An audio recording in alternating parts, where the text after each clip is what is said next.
Well, hello and welcome back. My name is Marianne Walker, and today I am your empathy coach. We're going to be talking about empathy today. And because the subconscious mind can be a bit more receptive at times than the conscious mind, then we're going to be addressing empathy mostly through story today. As we've talked about here on the podcast before, the brain oftentimes wants to be right more than it wants to be happy.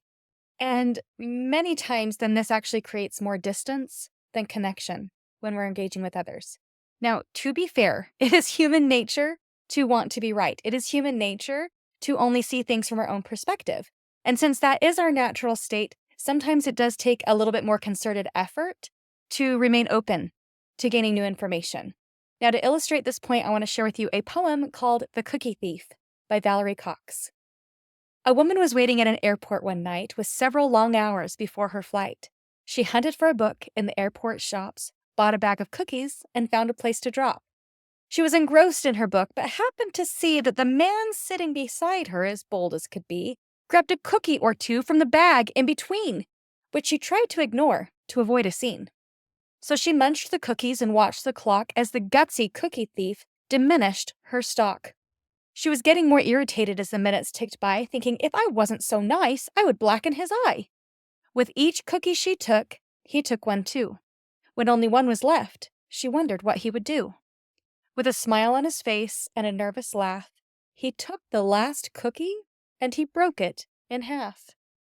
He offered her half as he ate the other. She snatched it from him and thought, oh, brother, this guy has some nerve and he's also rude. Why didn't he even show any gratitude? She had never known when she had been so galled and sighed with relief when her flight was called. She gathered her belongings and headed to the gate, refusing to look back at the thieving ingrate. She boarded the plane and sank in her seat. Then she sought her book, which was almost complete. As she reached into her baggage, she gasped in surprise. There was her bag of cookies in front of her eyes. If mine are here, she moaned in despair. The others were his, and he tried to share. Too late to apologize, she realized with grief that she was the rude one, the ingrate, the thief. Now, I know that the point of this story is clear, but sometimes we are so certain of our own story that it's hard to see that we might be missing some valuable information, especially when it comes to our perceptions of others. We have been so conditioned to categorize people. And really, once we've been told a certain narrative, and this narrative might be told by either ourselves or by other people, but once we've categorized a certain group of people into a certain narrative, it can be really hard to believe that any other narrative could possibly be true. But seeking to know what else might be true is the sign of true emotional maturity. So, how can we open ourselves up to learning more? Through compassionate inquiry. That's what's going to lead to that empathy and understanding. When we want to prove that we are right, then we're more likely to tell someone their experience rather than ask someone their experience. So I want you to think about a recent interaction that you might have had with somebody who shared a different life experience from you or a different opinion from you. How did that conversation flow? Did you just share and push for your narrative? Were you making inquiries about their narrative? Did you take a moment to check in with them? Was it comfortable to ask them questions or was it uncomfortable? Just kind of notice as you reflect on that experience what's coming up for you. Is there discomfort for you around a certain subject or around a certain population? And if so, what's the problem and with who and why? So, some questions that you might ask someone when you're working to have this compassionate inquiry is, hey, can you tell me more about this experience and how it impacted you? What about your family? How does it impact them? What is your personal experience around this issue? Now, once you've opened yourself up to the idea that there might be more to learn and that there may be more than one narrative around the situation, then it's a good time to practice empathy and understanding. Now, empathy and understanding does come a bit easier for some than others, but it is always worth leaning into that and trying to better understand another person's situation. I've talked before on here, and maybe I'll link it here in the show notes, but there's basically three kinds of empathizers. So there's the cognitive empathizers that really need things explained to them. There's the highly sensitive people that empathize through related experience. And then there's the true empaths that literally feel what other people are feeling. And each of these kind of have pros and cons to it. I'll list that in the show notes. So as I'm talking about this empathy, I know and understand that everybody empathizes differently. So just kind of get curious about how it is that you create empathy and understanding for other people. There's no wrong answers here, but leaning into that empathy and understanding and acknowledging that there is more than one narrative can really help to deepen not only empathy and connection, but also emotional intelligence. And now it is time for another story. This one is written by yours truly, and I've decided to title it Jack the Lumberjack. Now, Jack the Lumberjack was hard at work one day when a horrible accident occurred. He lost his right arm. He was in pain and in shock, and he struggled to really make sense of what was happening. He felt very disoriented and afraid. Joe was the first one to walk by. And when Joe walked by Jack, he looked at him out of the corner of his eye. And as he walked away, he said under his breath, "I'm glad that's not me." A few moments later, then Benny arrived. He looked at Jack, shook his head, and said, "Well, Jack, you must have known that this could have happened. You're a lumberjack after all. You took on the risk when you took this job. So, yeah, I'm sorry, but what did you expect was going to happen?" Next came Sam.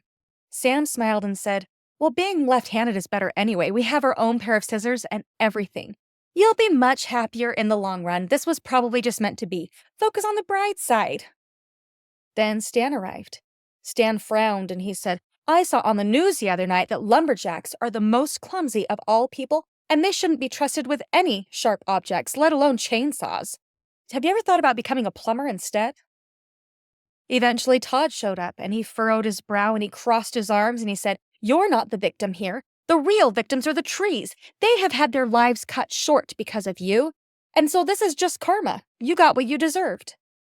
Now, at this point, Jack is just stunned. He had spent years working as a lumberjack to provide for his family.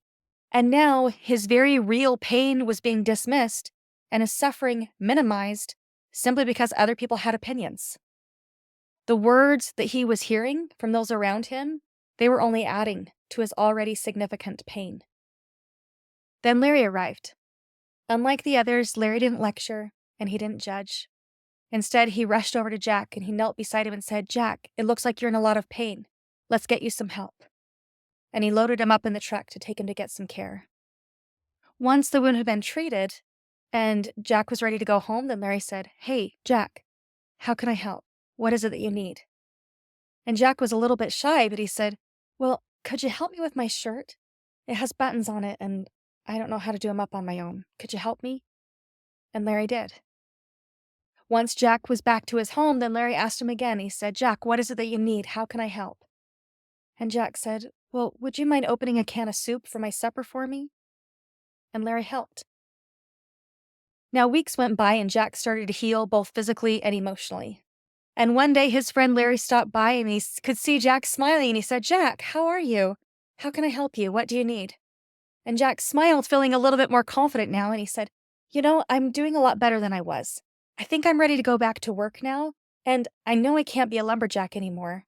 Would you mind helping me to write some resumes for some new jobs and maybe call around to get some referrals? That would really help." And Larry helped. Now, you might notice that throughout this story, we never actually know how it is that Larry felt about lumberjacks or how Larry felt about the trees. But we do know how it is that Larry felt about his friend Jack. And that's what made all of the difference. Now, during these times of division, then let's remember that every group is made up of individuals, and people need our kindness, our understanding, and our care. We really can heal the world, one friend and one compassionate act at a time.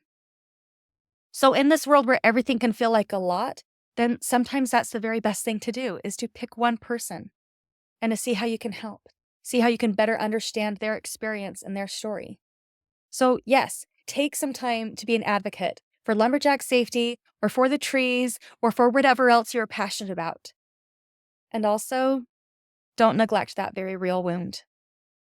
We are really going through a significant transition right now as a country, and it's really easy to other or devalue other people's experiences, right? Because we want to be right. So remember, be kind, ask questions, reach out to individuals to better understand their experiences. Ask questions before asserting what it is that you think might be best for them. And yeah, you can be an internet warrior if you want to. And also, I highly encourage you to show up for local events that really help to increase awareness around various issues that help you to deepen your own level of empathy and understanding about how current things are impacting individuals in your community. Empathy really can change the world, and we need it now more than ever. So, this week I challenge you, have a conversation where you lead with curiosity instead of assumption. Ask somebody, hey, can you help me to better understand your perspective on this? And see where that takes you. If you are struggling to know how to better empathize with somebody that feels differently from you, come and work with me. If you need help tending to your nervous system right now because you're essentially in emotional triage, come and work with me. If you're feeling alone and othered, I guarantee you that you are not. Come and work with me. If you're wanting to help out with everything going on in the world right now, but you don't know how, I have included a link in my show notes where you can make a donation to be a sponsor for someone who is in need of coaching but can't currently afford it right now. You can also find links where you can come and apply to work with me. Also, just for those who have already made a donation, thank you so much. It really is having significant impact. So, thank you. Now, again, don't forget to check out the show notes for links to my other resources as well as all my contact information.